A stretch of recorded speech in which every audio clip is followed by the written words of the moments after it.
Okay, I want you to picture this. It's 5 a.m. I'm in my car and I'm driving to Harrisburg from Pittsburgh. I have a pantsuit in my bag because there is absolutely no way I'm sitting in dress pants for 3.5 hours. And I have this bright idea that I'm going to change at the Pennsylvania Turnpike rest stop. Spoiler alert, that was not a good idea, but we'll come back to that. But let me back up because before I was white knuckling it down the turnpike at dawn, there was a bill created in my state. And before that bill, there were meetings. And before the meetings, there were misleading ads. So many misleading ads. So here it is, my true story about home equity agreements, paid testimonials, and almost peeing my pants on the Pennsylvania Turnpike. Welcome to the Real Estate Replay, the podcast that says what everyone else in the real estate industry is too scared to say out loud. I'm your host, Wendy Gilch, and this season we're tackling real issues impacting home buyers and sellers. You know, the ones most real estate companies are too afraid to talk about. Hidden fees, we're exposing them. Shady practices, we're calling them out. And those broken parts of the industry, consider them on blast. Because while everyone else is playing it safe with their polished marketing and sanitized advice, we're here asking the questions that make people squirm. This is real talk for home buyers, home sellers, or anyone tired of being kept in the dark about how this game really works. The Real Estate Replay is brought to you by Housing Rebel because sometimes you need to break the rules to get it right. Let's get into it. So a little over a year ago, I started noticing these ads everywhere online. They were slick. They were shiny ads promising homeowners that they could unlock their home equity with no monthly payments, no interest, no income requirements, and no need for perfect credit. Majority of these ads in the beginning of last year had glowing, beautiful testimonials, people saying how this product changed their lives, and it was so great their neighbor used it too. The product was called a home equity investment, sometimes called a shared appreciation agreement, a home equity sharing agreement, and typically they go by HEI, HESA, SAA, ABCDEFG. They've got a lot of names, and that's probably on purpose. Here's how it works. A company gives you a lump sum of cash, let's say $50,000. In exchange, they take a share of your home's value. Now, while they claim there's not a monthly payment, what there is a giant ass payout at the end. A balloon payment, shall we say. Meaning when the term comes up, usually within 10 years or so, some longer, you either have to sell your home, have enough money to pay them back, or you end up refinancing and basically taking out another loan. It's an expensive product because here's my real numbers. If I had taken out $50,000 on my home in 2019, after fees, I would have walked away with about $46,000. Keep in mind, some of these programs also apply a risk assessment, but for number's sake, I'm going to pretend they didn't this time. But if they do, you're going to end up leaving with much less than $46,000. If I were to cash out that program today, I would owe approximately $126,000. Compare that to a HELOC, a home equity line of credit, that would have cost me about $60,000 less for the same time period. Now, here's the kicker about these products, because in a lot of states, including Pennsylvania currently, these products are not regulated as a loan. They claim to sit in this weird gray area where they kind of act like a mortgage.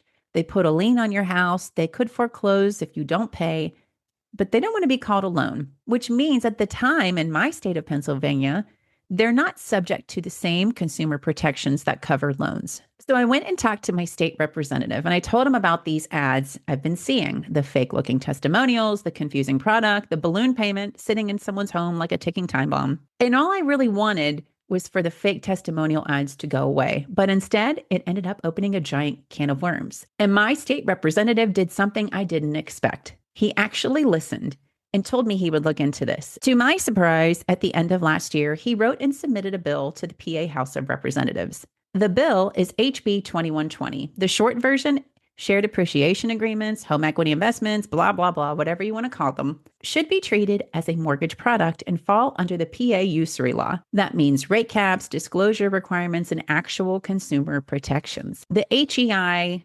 SAA, blah, blah, blah industry does not want this. And I mean, they really, really do not want this because this product can carry up to a 20% APR. And that is very enticing when they go to sell these contracts on the secondary market to Wall Street. Not to mention, some of these HEI companies are currently being sued in other states for telling people their product isn't a loan. So if Pennsylvania officially says it's a mortgage product, that's probably not a good look for their lawsuits. So when this bill was filed, what did they do? Well, I'll tell you, they came to my state rep twice. The first meeting was basically, we're not alone. Don't treat us like one. And my rep said, no thanks. So then they came back a second time with a new angle. Okay, fine. We still don't want to be a loan, but hypothetically, if we were, we want to be a secondary loan. And do you want to know why? Because secondary loans in Pennsylvania can charge a much higher interest rate than a standard mortgage. And my rep said hard pass again. At that point, instead of the bill moving forward to a vote, it got sent to the House Commerce Committee, which meant a full hearing, which also meant the industry had time to mobilize. And mobilize they did. They lawyered up. They brought in their nonprofit to represent them. I'm using air quotes. You just can't see it. But trust me, they're there. And they rolled in deep. But those in support of this bill were not going into the meeting naked.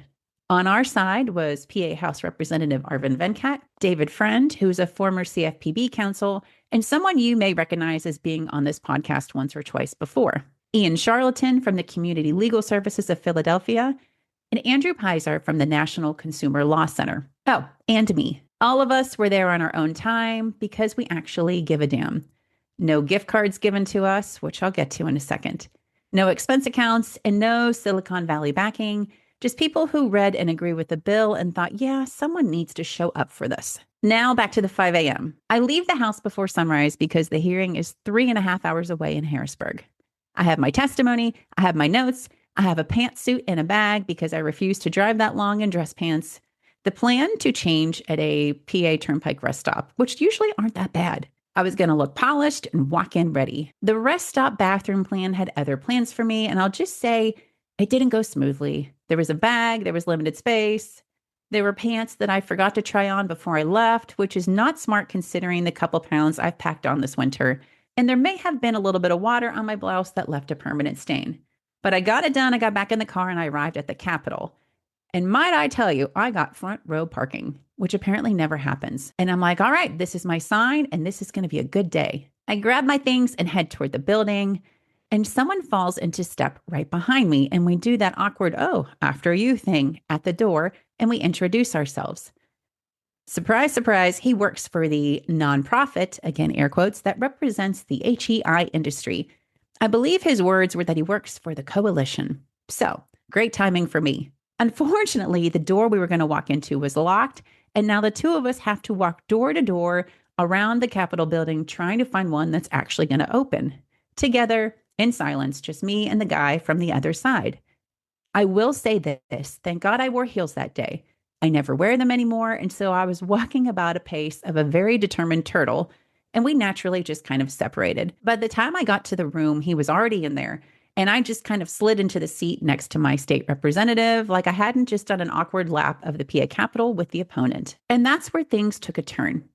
As I sat down, my rep leans over and shows me something, a piece of paper. Now, the HEI companies in their industry group had already submitted written testimony to the committee. And in that testimony, again, were those glowing testimonials from PA residents who used their product. I noticed when I read these the week prior that a lot of them had very similar writing styles, that most of these people hadn't actually made a repayment yet, and that many mentioned credit issues or debt problems. But the piece of paper my rep was holding, that was a copy of an email sent by Point, one of the biggest HEI companies that was attending this meeting. And it was sent to all of their Pennsylvania customers. The subject line said, "Last chance, share your story to protect HEI access." And in that email, they told customers that the bill might make HEIs obsolete in Pennsylvania, which for the record is not true. And then they gave customers a template of exactly what to write, a fill-in-the-blank Mad Libs type situation, asking them to personalize it. And then if you submit it, you'll get a $50 Amazon gift card. That's right. We are paying for reviews, my friend. 23 of those email testimonials ended up in the official committee testimony packet. 10 of them directly quoted the company's own prompts. None of them disclosed how much they have to pay. When my rep got up to introduce the bill to the committee, I was on pins and needles because he was saving that email for the very end. And might I add a special shout out to the PA resident who actually forwarded him that email because she is a client of Point and is currently in a financially tough situation. And so while he pulled that little piece of paper out and started talking, I locked in on the person who was there to represent Point to stare at his face and watch him go from a normal human color to a very specific shade of oh shit. He had to then explain why his company thought it was okay to offer financial incentives for testimonies without disclosing it. He said they were just trying to collect responses quickly and that they did not screen anything. That little pay to play later got picked up by Spotlight PA. The headline: a Silicon Valley firm offered gift cards as part of a campaign to defeat Pennsylvania regulator. Lawmakers say that's unethical. But then it gets better. So while the HEI group was up testifying and answering questions, they then presented a report from the Urban Institute. The industry group included this report in their testimony as, I presume, evidence that these are good and necessary products. Except the report actually said these products might serve a need, but there's a long list of things that should happen to make them safe for consumers. So not exactly a ringing endorsement. But when someone on the committee asked if anyone paid to have that report completed, just a simple yes or no, did you pay for this report or did anybody here pay? What followed was approximately 2 minutes of the most elaborate non-answer I've ever witnessed in my life. And because I am just not a super professional, I'm not exaggerating when I tell you it took every ounce of restraint I have, because I don't have a lot, to not yell, just say yes or no. It's not hard. But then a committee member asked something I thought was an extremely reasonable question. If I take out one of these agreements today and I pay it back in 10 years, roughly how much might I owe? One company did some number crunching and eventually gave them an answer. The other company could not answer the question, could not explain how a consumer would even figure that out. And instead of being pressed on it, he was given a hall pass and asked to submit the number by the end of the meeting. I have no idea if he did. But let me just say, if the CEO of a company cannot give a ballpark figure on its own product to a legislative committee, how the heck is a homeowner sitting at a kitchen table supposed to figure it out? By the time it was my turn, I was told I should cut my testimony a little short because the industry panel had gone over on their time. Of course they had. I also didn't introduce myself correctly because I guess there's a professional way you're supposed to start your testimony in these things. But instead, I introduced myself as Wendy from the Sheets side of Pennsylvania because by that point, the room needed a little fun. I laid out my numbers as $50,000 turns into $46,000 after fees. And then, surprise, I'm owing $126,000 and how a HELOC would cost me $60,000 less. I went through the many examples of misleading advertisements that I saw over the past year for these products. And then I also reminded the state how they dropped the ball on another, not exactly the same, but very similar, unregulated product with MV Realty. If you remember MV Realty, they gave people money up front, claimed they didn't have to repay it. There was no interest. It's not a loan. But surprise, surprise, a lien was put on the homeowner's house and it ended up being on there for 40 years. Because it was an unregulated product, the state took forever to get moving to regulate this thing. And to this day, there is about 1,000 residents who are still stuck in an MV Realty contract. I'm a little bummed because I had a ton of other witty comments I had written down and responses, but I was so rushed I kind of just went through my paper and then sat down. To be clear, no one's trying to ban these companies in the state of Pennsylvania, despite what one company told all of their PA users. But if you put a lien on someone's house, if you can foreclose if they don't pay, and if the entire product is secured by someone's home, then Pennsylvania law should call it what it is, to give PA residents the same protections as they do for any other mortgage product. I want to make something clear. I don't think the people on the other side of the table are villains. They work for very large companies with a lot of money and a lot to lose. That's just how it works.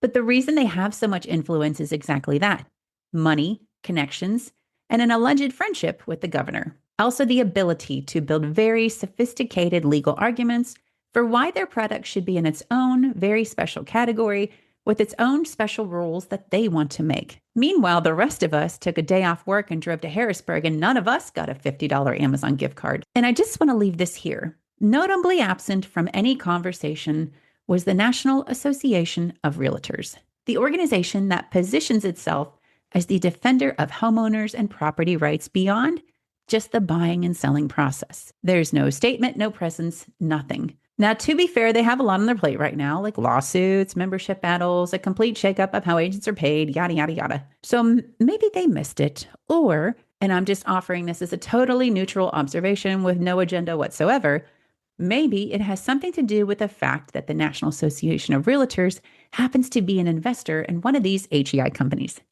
But I'm sure that's got nothing to do with it. I wanted to share this story for a few reasons. The first is because it was genuinely fascinating to look at how bills actually move through the system or don't, how much money, how many hired voices, and how many carefully worded reports and fill-in-the-blank testimonials it takes to slow something down, how a friendship in the right place carries as much weight as a stack of data. Most of us learned about how a bill becomes a law from a cartoon on Saturday morning, but the reality is it's a little more like the show Gossip Girl. But the second reason why I share this is more important to me. Because right now, politics feel like an absolute shit show, and that's because it is. And it's okay to say that. It's exhausting, it's loud, and it can make you feel like nothing works. And nobody in the government actually gives a damn about regular, everyday people. But I was in that room, and I saw people who do. The National Consumer Law Center was there fighting for consumers they'll never meet. Community Legal Services in Philadelphia showed up. David Friend, the former CFPB counsel, was there. The state representative who co-sponsored this bill was there, and they did it all because they actually read it and believed in it, not because the company handed them a template and a gift card. None of these people had a PR budget. None of them have Silicon Valley money. They just showed up. And so did I. In heels I hadn't worn in years, after changing in a rest stop bathroom, and I would do it again. So pay attention to your state government. That's where so much of this actually gets decided, quietly in committee rooms while the rest of the country is watching the national circus. And if someone ever asks you to testify, say yes, even if it means making some questionable wardrobe decisions at a turnpike rest stop. And by the way, if you happen to have seen a woman on the PA Turnpike that day in the afternoon, practically folded in half getting out of her car at a random parking spot, that was me. I had been stress drinking water all day, and I needed 30 seconds to assess the situation to determine if I was going to make it to the restroom or if I needed a plan B. And you'll be happy to know I made it. For consumers' sake, let's hope that Bill 2120 keeps moving. See you next time. So that's it for this episode of the Real Estate Replay. But here's the thing. We know you have stories. The nightmare inspection that got swept under the rug, the agent who ghosted you at the worst possible moment, and the closing surprise that cost you thousands. Whatever shady, frustrating, or downright unbelievable thing that happened to you in the real estate world, we want to hear about it. Send us your stories at sellinglater.com, because the more we talk about what's really going on out there, the harder it gets for the industry to keep pretending that everything is absolutely fine. Until next time, stay sharp, ask questions, and don't let anyone tell you that's just how it's done. And if you're a provider in the industry who's totally over a bunch of the industry's BS, come join us at Housing Rebel. We'd love to have you. This has been the Real Estate Replay, brought to you by Housing Rebel by Selling Later. See you next time.